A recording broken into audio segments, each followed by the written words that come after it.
La page 19. In nomine Patris et Filii Spiritus Sancti, Amen. Veni Sancte Spiritus Repletorum corda fidelium, et tu amore sine sine accende, et mite Spiritum tuum et creabuntur. Oremus. Dies qui corda fidelium Sancti Spiritus illustatione locuvisti, da nobis iudum Spiritu recta sapere, et Deus semper consolatione gaudere, plecissimum Domum nostrum. Je vous salue Marie, pleine de grâce, Seigneur est avec vous, vous êtes bénie entre toutes les femmes, et Jésus, le fruit de vos entrailles, est béni. Sainte Marie, Mère de Dieu, priez pour nous pauvres pécheurs, maintenant et à l'heure de notre mort. Ainsi soit-il. Saint Joseph, Saint Ignace, Saint Ange Gardien, Saint Patron, au nom du Père et du Fils et du Saint-Esprit, ainsi soit-il.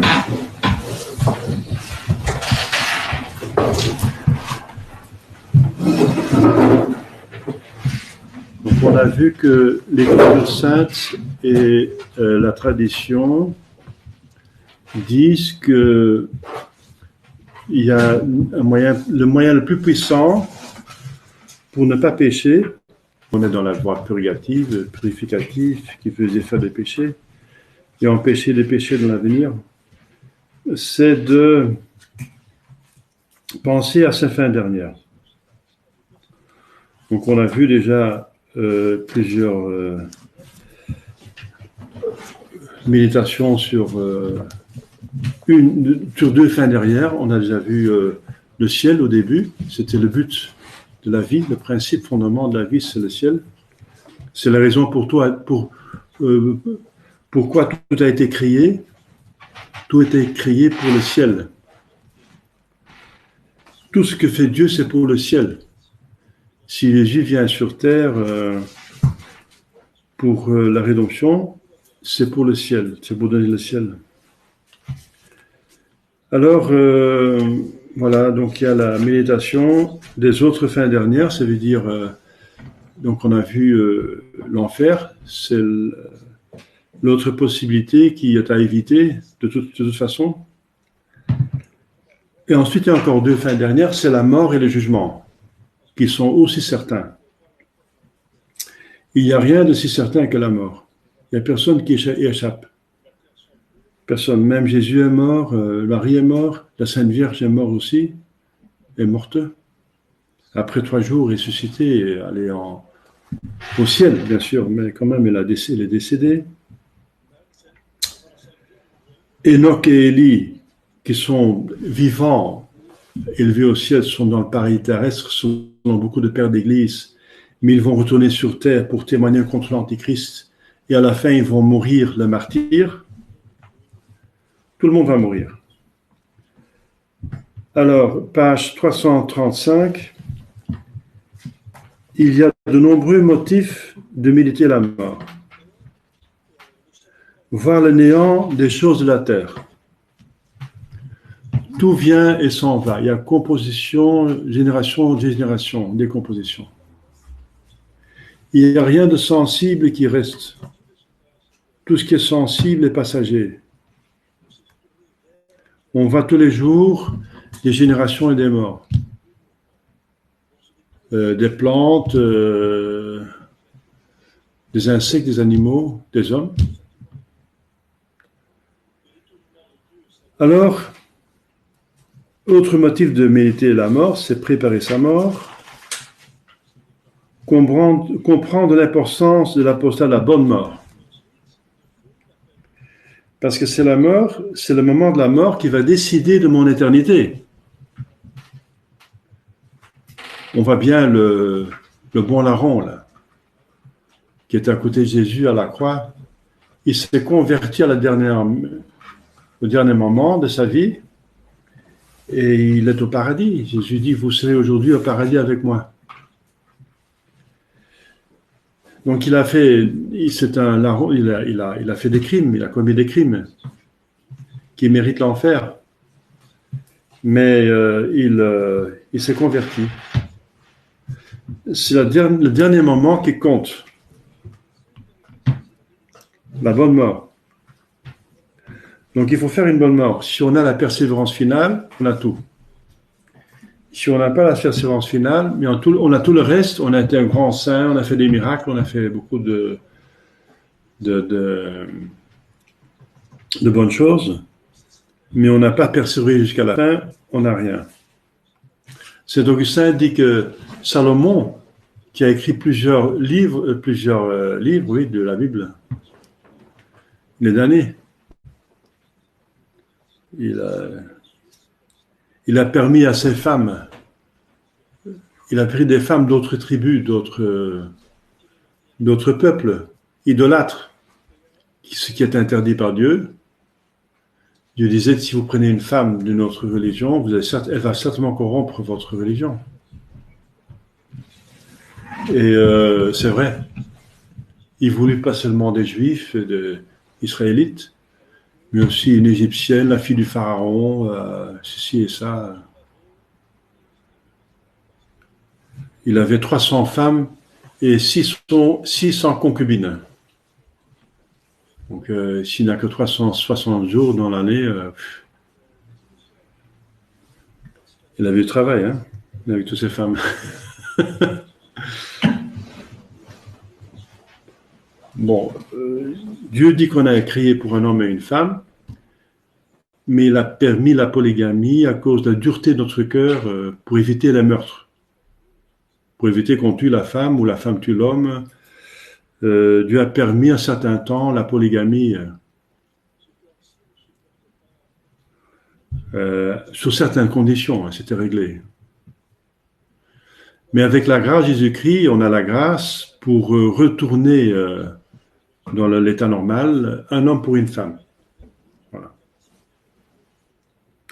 Eh bien, Salomon, qui a cédé, donc permis à ses femmes de construire des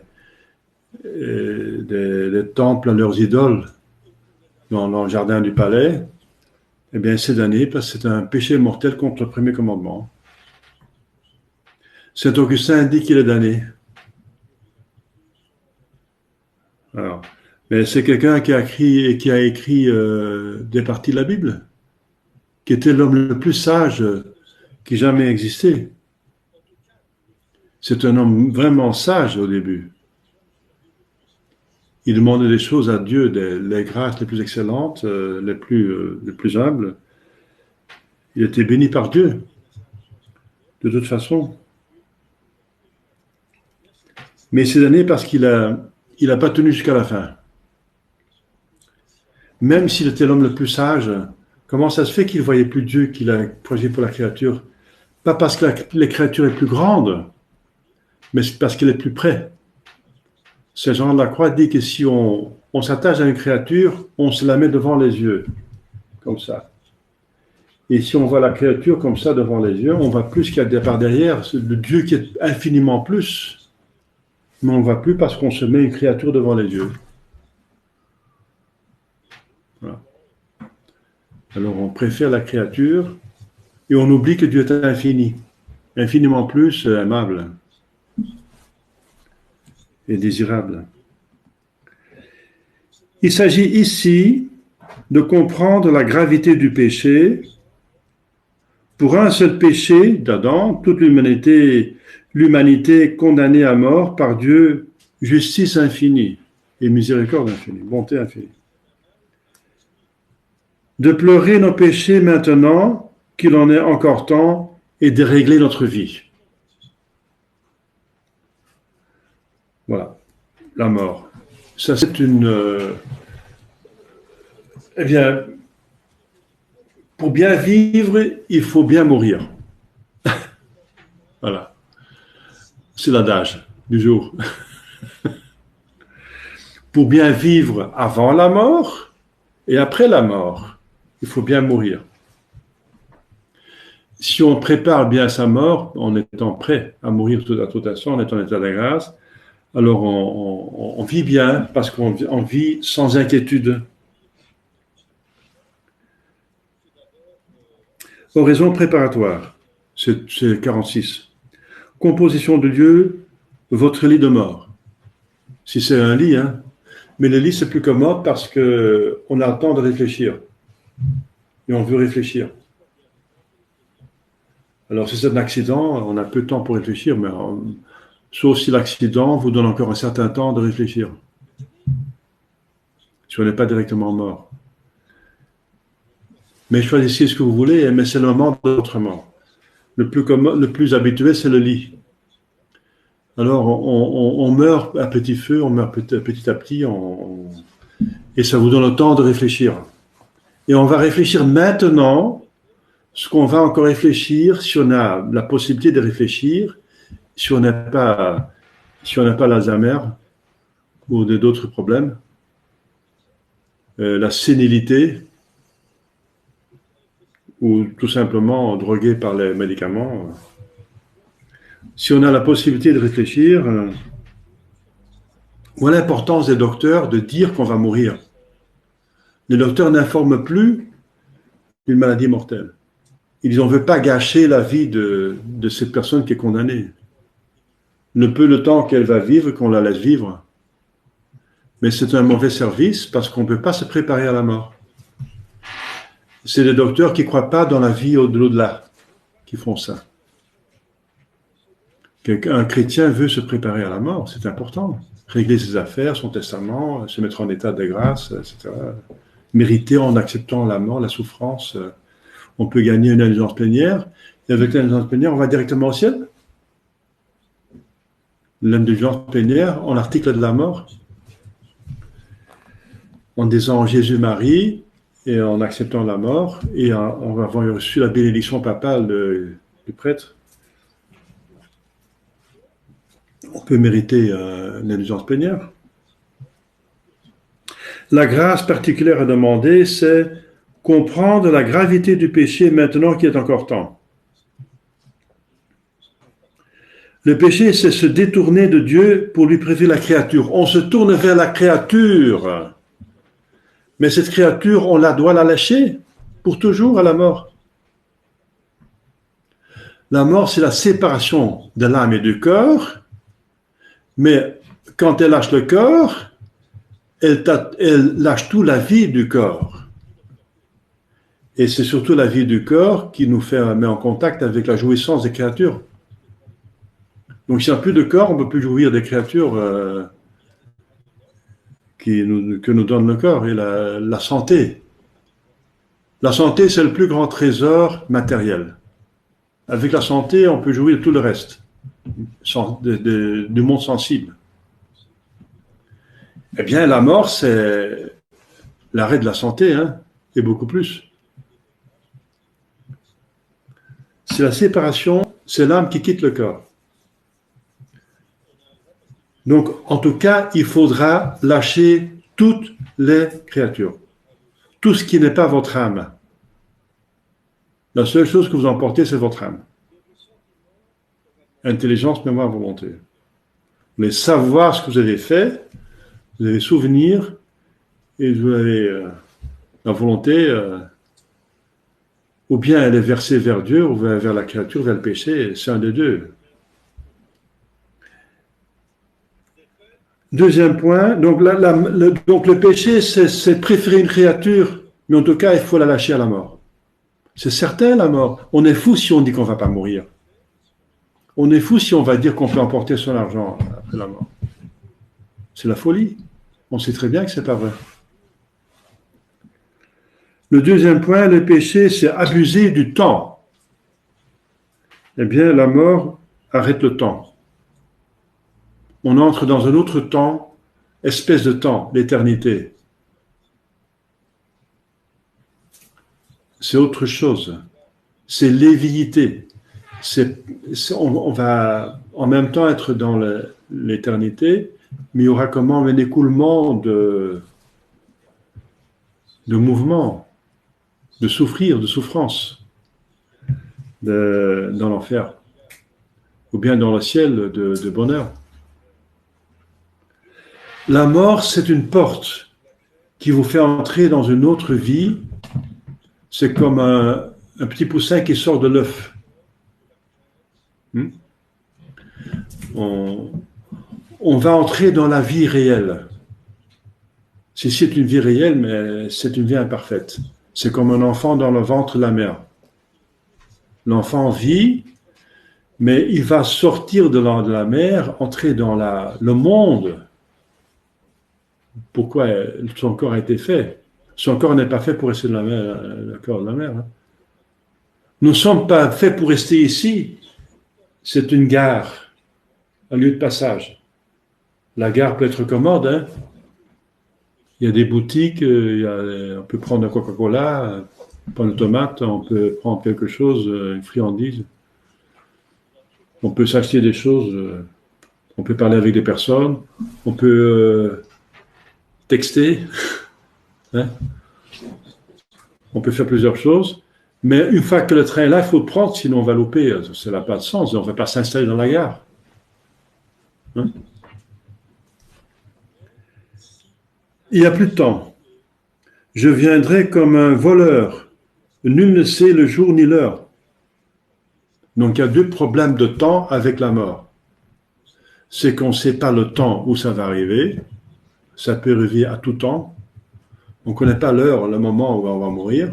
Personne ne le sait, sauf révélation particulière. Et deuxièmement, le temps s'arrête. Le temps de mériter, le temps de se convertir est fini. Et après, il y a le jugement. C'est la page suivante. On va faire les deux méditations en même temps. Voir son âme seule devant Dieu avec tous ses comptes à rendre. Grâce demandée, pleurer vos péchés et mettre ordre dans vos affaires. C'est encore certain, par révélation, et aussi le bon sens, le bien doit être récompensé, le mal puni. Puisque sur terre, pas tout bien récompensé, pas tout mal est puni. Donc c'est normal qu'il y a autre chose après la mort. Et on sait par la révélation, il viendra juger les vivants et les morts. Donc, le juge sait tout, on ne peut pas le corrompre, la sentence est juste, infiniment juste, on va reconnaître qu'elle est juste, et irrémédiable. Il n'y a pas de recours possible, et la sentence porte sur l'éternité. On est accepté dans le ciel ou renvoyé en enfer. Et c'est un bonheur infini ou un malheur infini. Il y a deux possibilités extrêmes. Et c'est le jugement qui va décider de cela. C'est pas moi. C'est pas moi qui va me juger. C'est un autre qui va me juger. Voilà. Donc c'est encore une des méditations les plus importantes.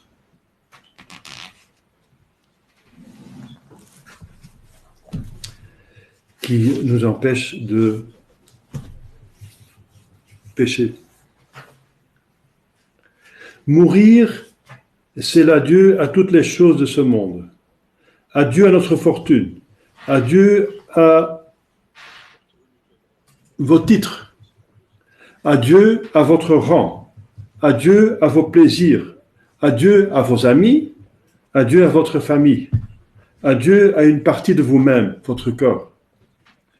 Adieu le plus lugubre, le plus déchirant, un adieu sans retour dans ce monde. Mourir, c'est être abandonné de tous ceux qu'on abandonne.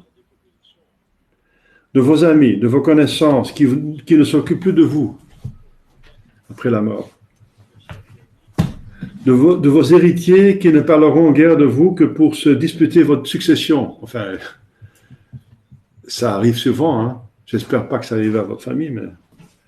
De vos parents les plus chers qui se fatigueront bientôt de vous donner des larmes et même un souvenir. Mourir, c'est quitter votre maison pour être jeté dans une fosse étroite et profonde, enfin le corps. C'est aller attendre le jour du jugement sous une pierre, dans un cercueil à 6 pieds sous terre. 6 planches. On s'installe dans des maisons, dans des villas, dans des trucs machin, en confort. Eh bien, votre demeure sera à la fin pour votre cœur 6 planches. Et vos voisins sont les vers qui vont manger votre corps. Sans autre vêtement qu'un linceul, sans autre société que les reptiles et les vers, sans autre titre qu'une inscription que bien peu de personnes liront et que le temps aura bientôt effacé. Ouvrez la porte, s'il vous plaît.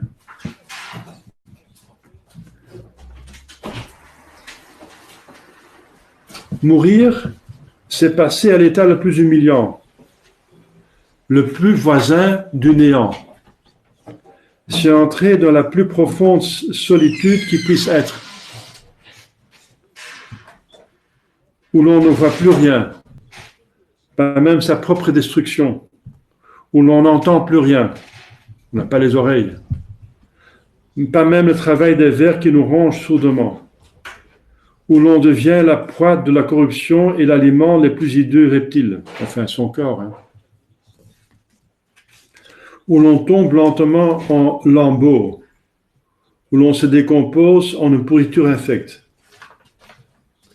Enfin, mourir, c'est pour votre âme sortir tout à coup de ce monde.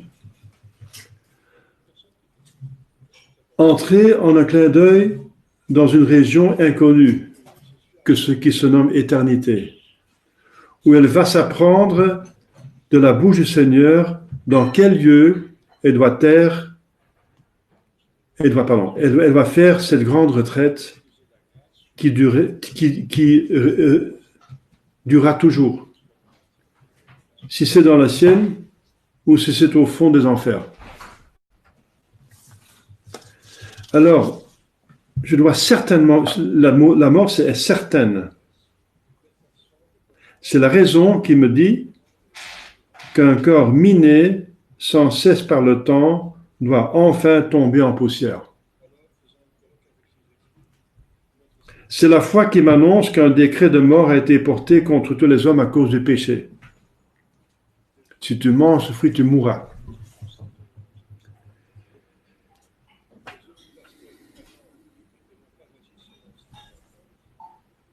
Et tout le reste, c'est du peut-être. Aurez-vous ou non une grande fortune, de grands talents, une longue vie? Peut-être. Après cette retraite, vivrez-vous longtemps dans l'état de grâce? Peut-être.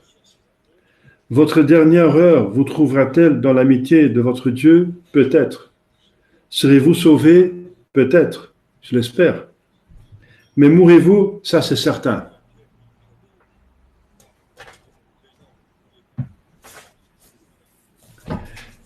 Et mourrai-je bientôt? Je n'en sais rien.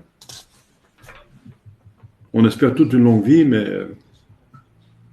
regardez tous les gens qui meurent, l'âge de tous les gens qui meurent. Il y a de tout âge. Et ça arrive toujours à des autres, mais un jour ça arrivera à moi-même.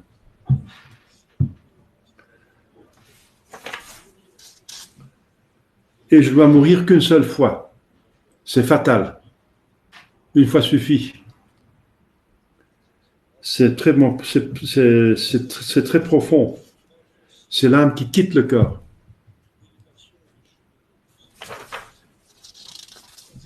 Et l'agonie. Contemplez votre appartement à peine éclairé par un faible rayon du jour ou par la lueur lugubre d'une lampe.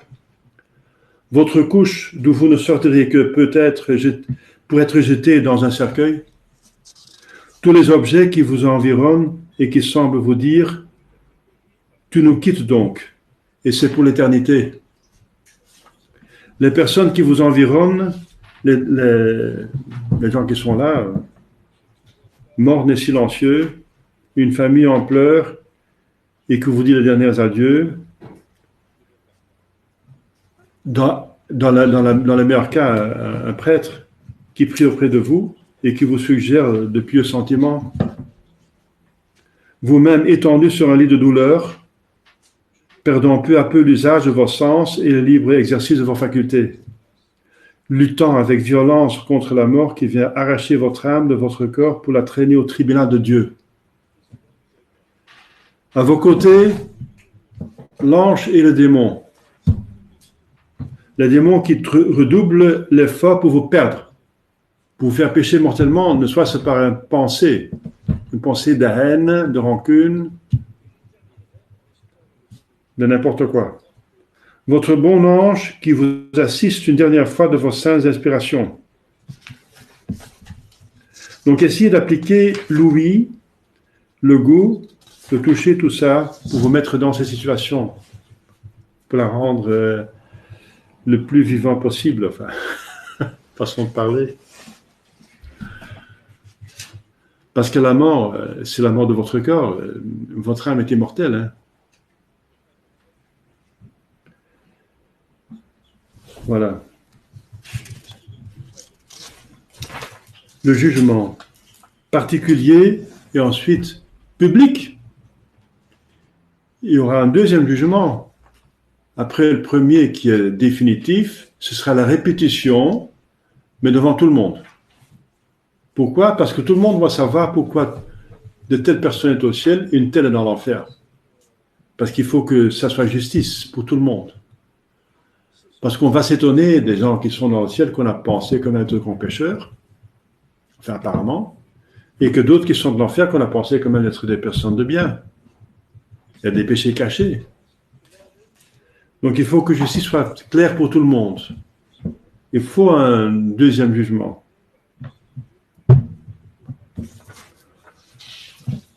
Voilà. On a vu ça le dimanche dernier dans le sermon. Voilà, allez faire cette méditation pendant la messe, hein, qui va commencer maintenant.